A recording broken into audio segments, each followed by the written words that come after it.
Hi, this is Bill Prater, and welcome to Business Builder Show, where we feature champions from the respective industries from all over the planet.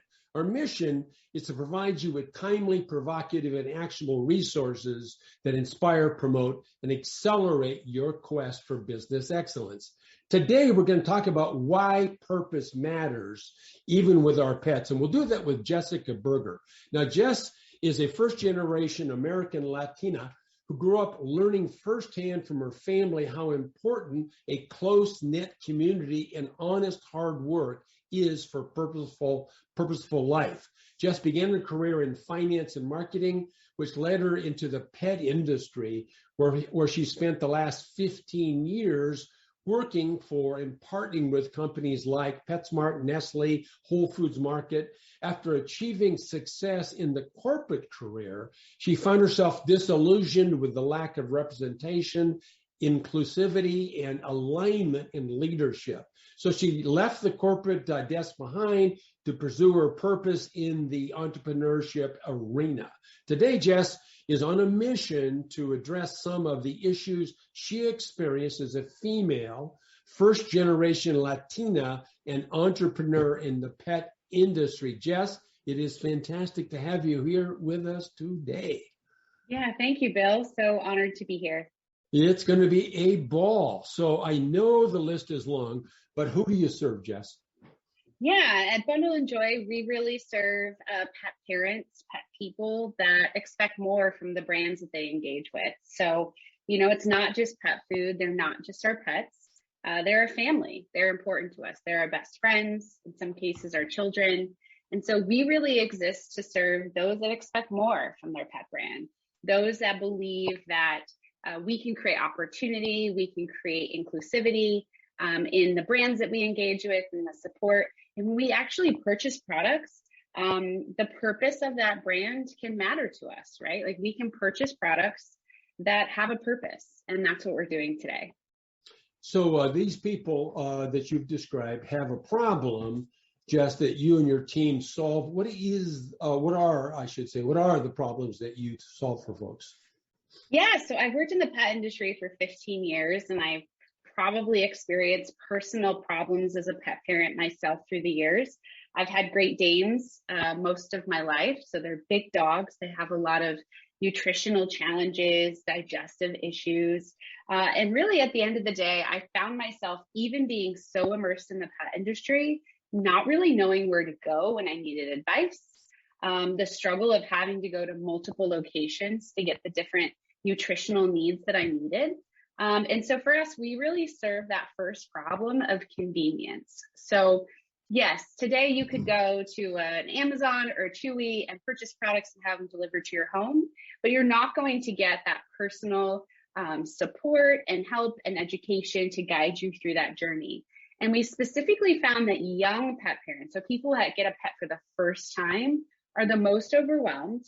And so we've really made it easy. We've made it super fun and engaging for them to find that convenient place where they can find their total nutrition. So they can find their food, their treats, their supplements all in one place.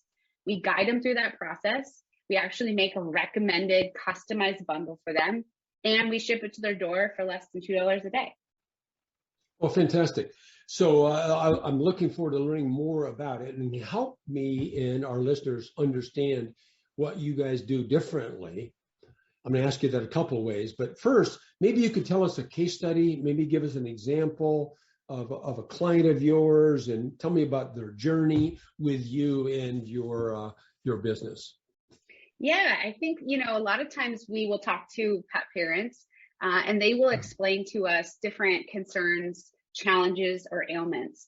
I always love to give the example of so many of our community members talk about how their pet might lick their paws, lick their ears on a regular basis. And a lot of people think, oh, well, my dog must be allergic to grass or something outside. And the reality is that 9 times out of 10, those allergies are actually related to the pet's food. And so we actually come along with examples like this, and we help educate the importance of, certain ingredients, the possibility of potential allergies. Like a lot of pets have allergies to poultry and grain, and a lot of people don't know that. And so we're able to guide our community through the things that really matter. At the end of the day, there are so many options for pet food. We really believe that it doesn't need to be overly complicated, but we also help educate and guide so you can feel good about the food and the nutrition that you're giving your pet, while also being similar to what you're doing yourself. So we have a lot of plant-based superfoods in our products. We have responsibly sourced meat or fish as the first ingredient. We add probiotics. Sounds silly, perhaps, but so much of our own personal health comes from the gut. And we do the same thing for the pets. So we're different from that perspective. We're more holistic in providing that total solution, but really serving as a guide. So, you're in a monstrous industry. Maybe you'll get a chance to tell us just how large your industry is, but I know that it's large. So tell us specifically, Jessica, how you are different from your competition out there. Yeah, so we are actually a female-founded company, and in a lot of industries today, it's becoming much more common. The pet industry is a $110 billion industry. We just saw our largest year ever. We saw significant growth in 2020 as more people stayed home with stay-at-home orders, more people got a pet. But that growth has just continued year after year as we go into 2022. And so for us specifically, we're female-founded, we're female-led. And not that that's to say that that's the only way it should be, but the reality is more often than not, 70 to 80% of pet purchases actually take place by the female shopper in the home. And to date, a lot of pet brands have really been marketed with more of a masculine tone, whether it be the color, the language, the marketing. And we sort of stepped back to say, well, we're seeing really great marketing and messaging to that female shopper and consumer in beauty and wellness, so many other categories, and we're not seeing that in pet. And it's very interesting when you talk to somebody, because a lot of times they will say, oh, my wife buys the pet food, or, my sister or my mom buys the pet food. And so for us, it was really to stop and say, why hasn't a brand really taken an opportunity to directly speak and engage with that consumer, make them feel recognized? They're very proud of their dog mom status, but just taking it further to say, you know what, we work in an industry historically that really has not taken a stance in underrepresented founders. And the industry is very public about that. The industry has been long dominated by very large CPG companies that have been around for hundreds of years, producing kibble for dogs since, kibble was sort of created. And we're really leading the way to say, you know what, there can be so much more to pet food. We can bring innovation in the products that we're offering. We can build community with those that engage with us. And that's huge. We have a really great following community that wants to meet other pet parents and talk about their challenges and have somebody to talk to about it. But we also provide that convenience. And then we bring it all back to say, you know what, we want to give back. At the end of the day, we all are very blessed to have what we have. And part of what we want to do is help lead the way for other founders. And so we have a 3% give back of all of our profits that we actually give back to other female underrepresented and minority underrepresented founders and nonprofits, entrepreneurs, to help start their journey. And I think that's really what it's all about, right? Purpose at the center, but giving back so others can have the same opportunity. That's beautiful. You also used the word community a couple of times. I'm guessing that's a differentiation also for you versus your competition. Absolutely. I mean, I truly believe at the end of the day, Seth Godin is one of my absolute favorites. He's amazing marketing genius. And he talks a lot about really when it comes to marketing and building a brand, it's finding that smallest viable audience that you can connect with. And that feels counterintuitive. And because I think so many of us as marketers feel like we have to brand and market and be everything to everyone. And at the end of the day, when you try to be everything to everyone, it doesn't get you very far. And so what we've said is, who do we want to serve? Who do we truly want to serve with what we do? And what do they need? And how can we provide value to them? And very quickly, we found that just building and creating a place where community is organically grown has really taken us far to say that people believe it's so much more than pet food. It's something they're a part of. they can identify with me and my journey. You know, a lot of times we get feedback that our community is really inspired, just me being very vocal and transparent about my journey as a female going throughout various career roles and things and the challenges. You know, I think community is about being authentic and building real relationship. And that's really important to us. Okay, that's beautiful. Thank you very much. I think I do, and I'm sure that our listeners do, have a big, thorough understanding of your company and its your avatar and how you serve them and how you're different from your competition and so forth. And so I'm sure that you're going to have a lot of folks reaching out to you. So thank you for that. Now, what I'd like you to do now, with your permission, is I'd like to have you kind of tell us your story. And I think in your case, because you kind of alluded to this early, you know, start back in corporate life, and then, you know, what were some of the nudges you got from the creator, if you will, that said, hey, Jess, get off your ass and go do something. So tell us about all that. What I'd like to hear particularly, and I'll prompt you from time to time, is some of the successes, Jess, that you had and what you learned from those. And then if you had some of the setbacks or failures that took place and what you learned from them as well. Yeah, absolutely. I think for me, I love learning. It's always been really important to me. And as I look back at my journey, I've always made sure that that was something I could be doing. I could be learning. So to your point, learning through the successes and learning through the failures. Absolutely.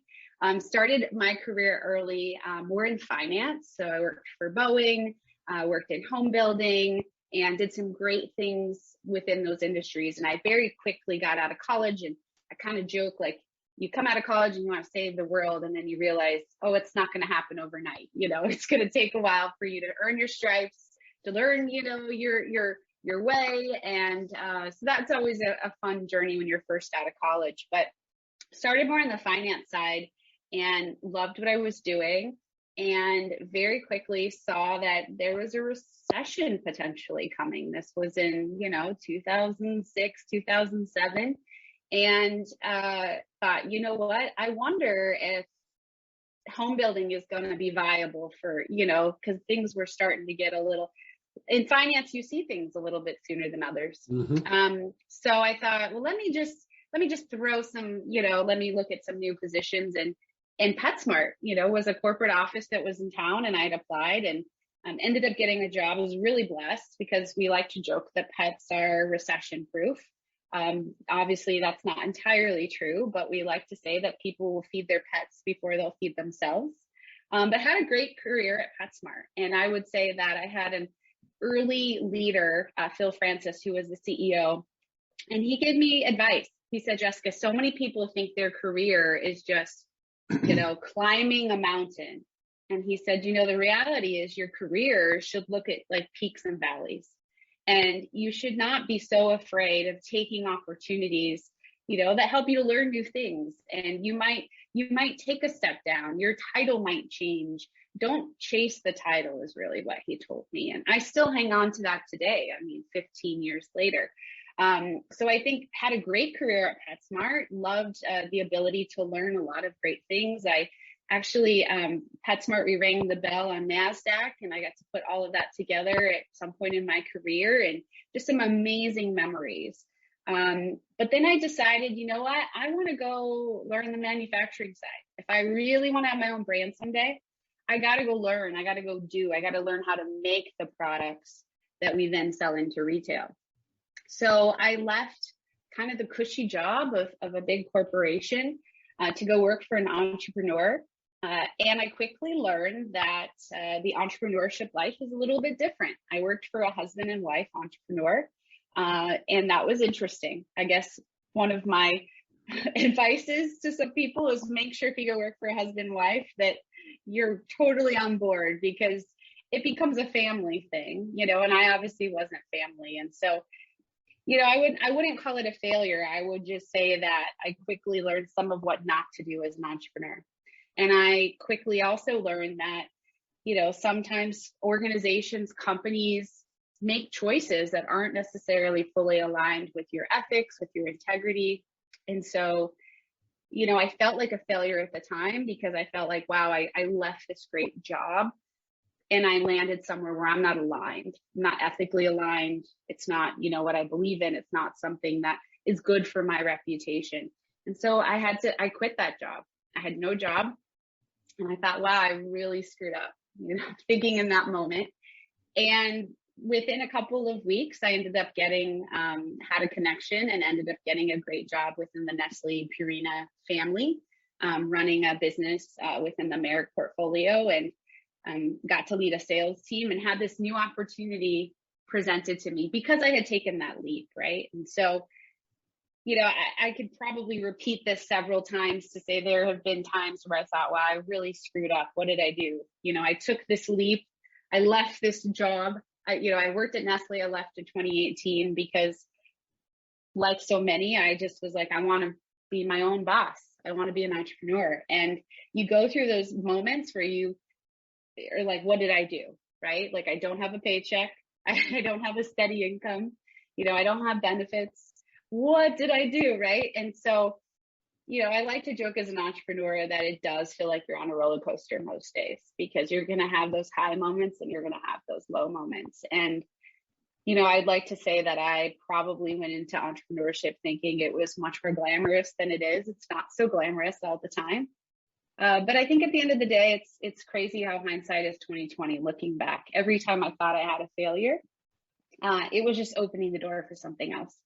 And I think at the end of the day, going back to that advice I got early in my career is, how can you always be learning from those things? Learn what you can, move on, because when you look back, you'll know it was just part of the journey.